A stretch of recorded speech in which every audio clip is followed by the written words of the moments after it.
the government is crying wolf here, and it's only scaring the people on the strength of very little real detailed information. It's a fine balance they're having to strike, and I think there's a degree of nervousness here in Washington in the weeks leading up to the 4th of July, American Independence Day, when I think you'll see fairly heavy security at public events. And as I say, it's essentially a safety-first approach that they've decided to take.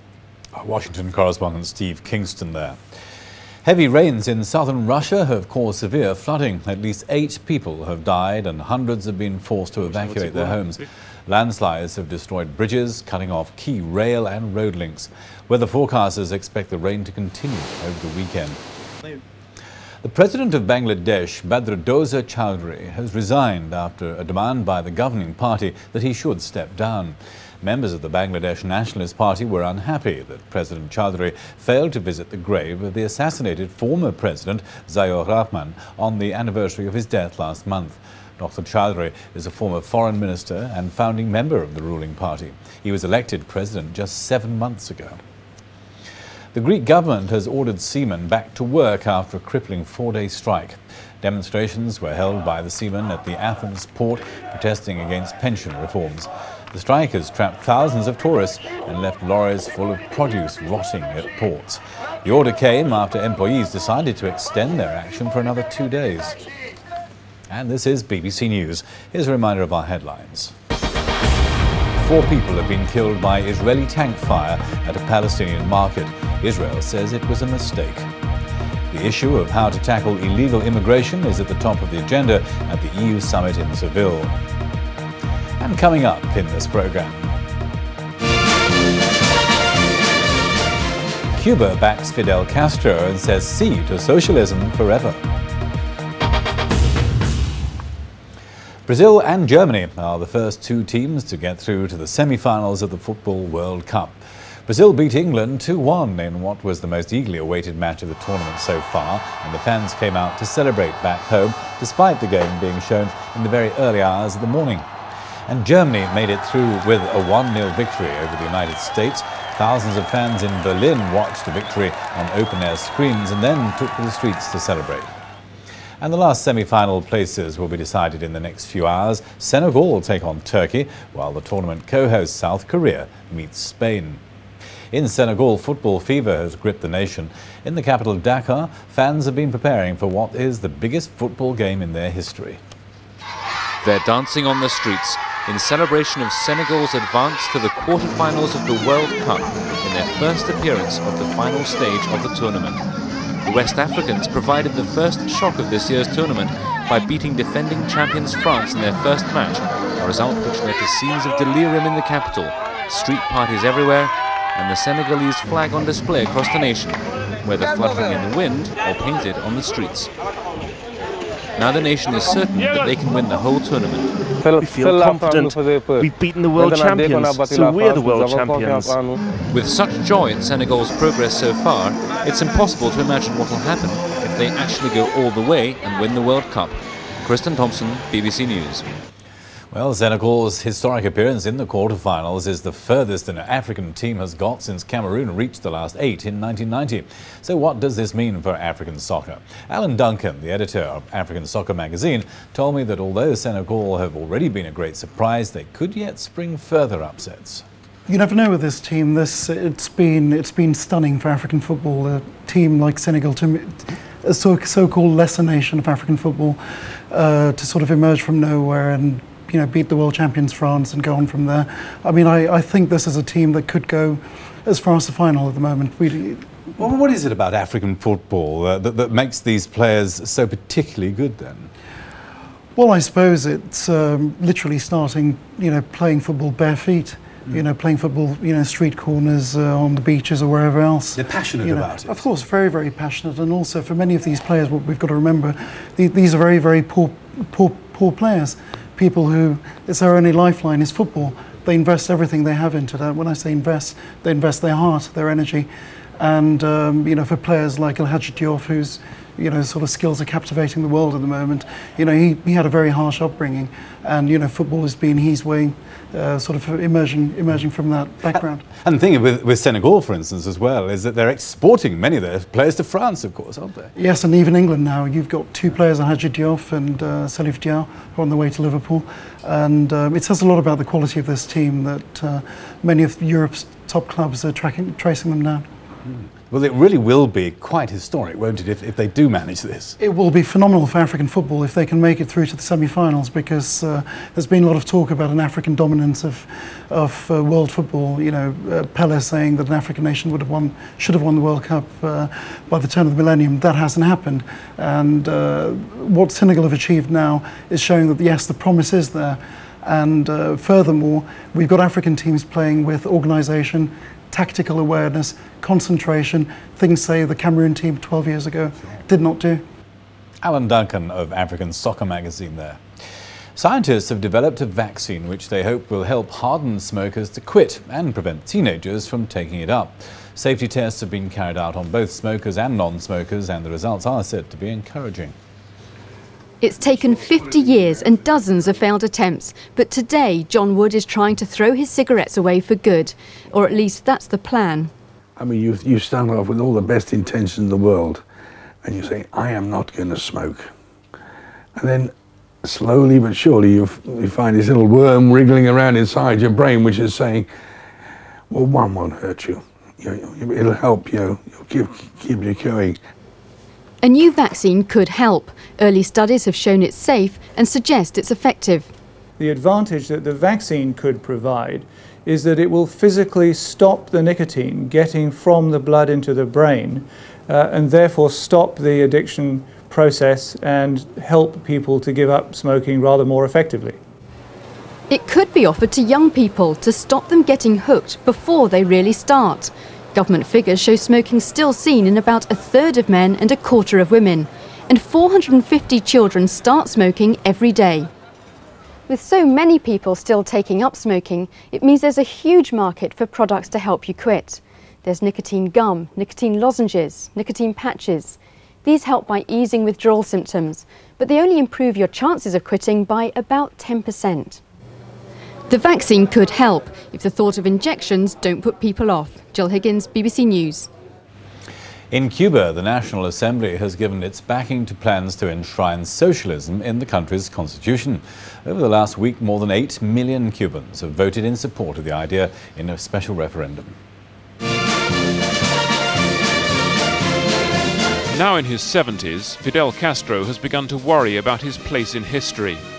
Not an uncommon reaction for leaders who've been in power for a long time, and Castro has been around longer than most. This week he's been urging Cubans to vote yes in a referendum to enshrine socialism forever in the Cuban constitution.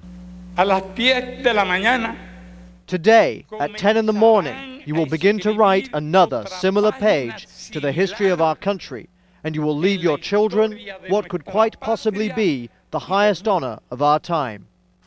President Castro led the way. He initiated the petition, and 99% of Cubans followed his example by voting sí. Not surprising, perhaps, when the voting took place at the offices of the neighborhood watch committees, under the eyes and ears of the government in every Cuban village, and also when there was no space on the ballot paper to vote no.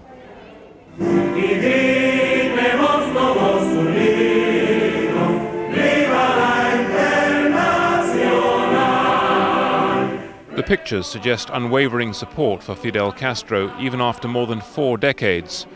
But part of the reason for this No to Change campaign lies in the success of a rival petition organised by dissidents demanding freedom of expression, free elections and the release of political prisoners. Government officials and their supporters were shocked when the so-called Varela Project presented its own list of 35,000 names. The regime said that the Varela Project wasn't constitutional, but now they want to change the constitution to make it illegal. They're afraid the people will learn more about the Varela Project because they know that everyone's asking about it, and they're afraid that once people learn about it, they'll agree with it. The project received a huge boost when the former American President Jimmy Carter visited the island recently and gave an unprecedented speech backing more political freedom. American business wants a new relationship with Cuba, but just weeks ago George W. Bush said the United States would only lift its economic embargo if free and fair elections were held. The truckloads of yes votes in this week's referendum are Fidel Castro's answer to that. Peter Biles, BBC News. A legacy of communist Germany has finally gone up in smoke. Millions of banknotes preserved from the former East Germany have been incinerated. Our correspondent Steve Rosenberg explains how the Ostmarks managed to outlive the Deutschmarks. For more than 10 years, these tunnels in eastern Germany concealed an amazing secret and a truly priceless treasure. 3,000 tons of East German banknotes, Ostmarks, communism's answer to the Deutschmark. They were brought here under cover of darkness back in 1990, when communism and its currency collapsed. The money was supposed to rot away into history, together with such famous faces as Karl Marx and Friedrich Engels. The Ostmark had other ideas, proved surprisingly resilient. When collectors stumbled on the stash last year, news of the Ostmark's survival became something of an embarrassment for the German authorities, which is why they decided to give Mother Nature a helping hand. Bulldozers have been brought in to break up the 620 million banknotes. If it's any consolation though, the Ostmark did at least outlive the Deutschmark. Most of them were pulped and turned into fertilizer after being replaced by the euro. The final journey. Destination, a local incinerator. There's no escape for the Ostmarks here. Yet another piece of East German history goes up in smoke. Steve Rosenberg, BBC News, Berlin. And our main headline again, the Israeli army says it accidentally opened fire on a crowded market in the West Bank town of Jenin. BBC News, I'm Alistair Yates.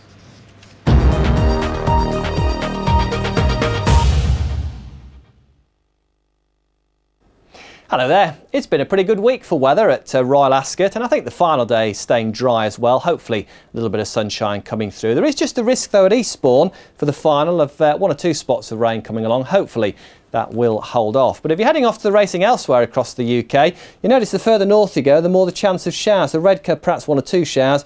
Ayr almost certainly, I think, getting some hefty showers coming through during the meeting. And in fact, it's something of a north-south split right across the UK for the whole of the weekend. Most of England and Wales, Northern England excepted, staying largely dry. There'll be some pleasant sunshine coming through as well. But certainly for Scotland, Northern Ireland, well, it's looking pretty unsettled. A fair amount of cloud around and always the chance of catching a few heavy showers, particularly during the middle part of the days and the afternoons. And that's going to be the case for Saturday really. Lots of cloud around to start with across Scotland. Still some showery outbreaks, the rain left around from the overnight period, particularly across the Northern Isles.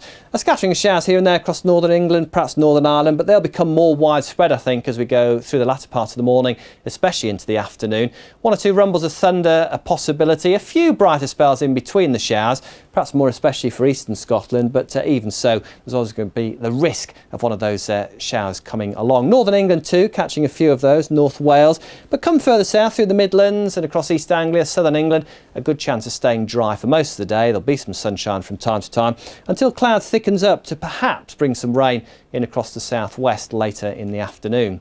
But given some sunshine, it'll turn out reasonably warm. Top temperatures around 20 or 21. That's just around 70 Fahrenheit. About average, actually, for the middle part of June. But where it stays cloudy and showery, well, something near 15 about the best, and actually dropping a bit lower than that in the heavier of the showers. For the evening racing, though, it's not looking too bad at all. I think perhaps the clouds thickening up at Lingfield to bring dusk rather early here. But Warwick and Wolverhampton can look forward to some pleasant late evening sunshine. On to Sunday, and it's a pretty similar picture really. The further north you are, the more the chance of catching some heavy showers, just a few sunny intervals in between. The further south you are, the better the chance of getting a dry day with some sunshine, pushing the temperatures again up to 19 to 21 degrees. And with winds fairly light in the south, it should feel quite pleasant. If you're heading further afield, though, into the Mediterranean, it really is looking very, very good right the way through this weekend. Temperatures really on the rise. Rome looking at 34 degrees perhaps during Saturday. Mallorca not quite as high, but still pleasant enough. 25 or 26 degrees here. Northern Europe, though, a little bit more unsettled. You start to pick up showers as you move through France, and certainly Scandinavia, much cooler, much wetter than it has been just recently. They've actually had quite a good early start to the summer, but as you can see, it is now going downhill. So what are our prospects for next week? Well, looking a bit better, I think. It's this low pressure that's bringing the unsettled weather through the weekend, so we need to get rid of that, and we do. It moves away to the early part of next week. Another one just clipping across northern parts of Scotland for a time, but this is what we want. High pressure, that brings us fine weather. That'll be nudging in from the southwest, so bringing its influence to bear, I think, across many parts of the UK as we go into next week. So looking quite good for Wimbledon, generally dry through the early part of the week, just the odd chance of a shower perhaps on Tuesday, but always rather windy, I think, across northern parts of the UK, and those winds bringing some showers certainly through the early part of the week. In fact, for Monday, rather more in the way of rain generally across northwestern parts of the UK, but a little bit drier for most by the middle of the week. For regular business updates, join World Business Report. Next on BBC News 24. 24 hours a day. The adventure is over. England are out of the World Cup. As it breaks. Passengers are facing major disruption because of a strike by air traffic controllers. Whenever it breaks. A suicide bomber blew himself up aboard a crowded bus in Jerusalem this morning. BBC News 24. If what we say, more than half the population believe Britain is a racist society, makes you want to have your say, email or text us now. On the day's big issues, BBC News 24.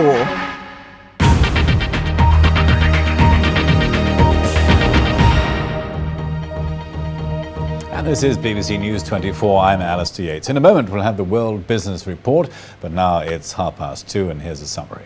Another car bomb has exploded in Spain, the third in the country in less than 24 hours. The explosion happened in the northern town of Zaragoza, in the car park of a department store. A security guard was slightly injured. Earlier, 2 other car bombs exploded on the Costa del Sol. The first in Fuengirola injured 6 people, including 2 British children and a British man who suffered severe chest injuries. The second explosion occurred further along the coast at the resort of Marbella. No one is understood to have been injured in that blast. Spanish police say the attack in Fuengirola bears the hallmarks of the Basque separatist group ETA. The bomb attacks came as a European summit got underway in the Spanish city of Seville. Tony Blair's ambition of a Europe-wide crackdown on illegal immigration met resistance from other EU leaders. Although they've agreed on a programme of measures, it falls short of the tough action being proposed by Britain and Spain. Several nations are understood to be against proposals to punish countries that don't cooperate with attempts to deal with the problem.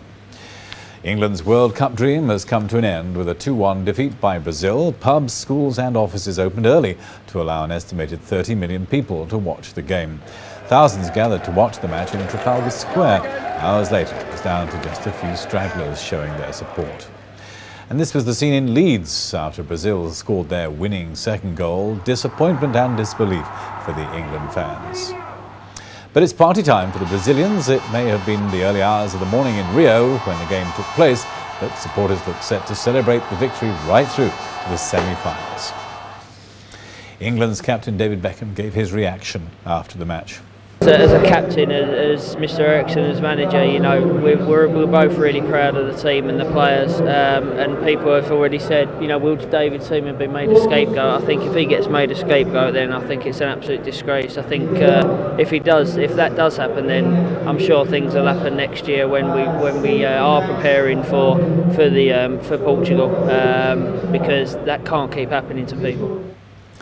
The family of a man shot dead by the police have vowed to appeal after a coroner's decision to deny the jury the option of a verdict of unlawful killing. An open verdict has now been recorded. Harry Stanley was shot in September 1999 by policemen who believed the table leg he was carrying was a sawn-off shotgun. Scientists have developed a vaccine which they hope will help harden smokers to quit and prevent teenagers from taking it up. The vaccine stops nicotine getting from the blood into the brain and could therefore stop the addiction process.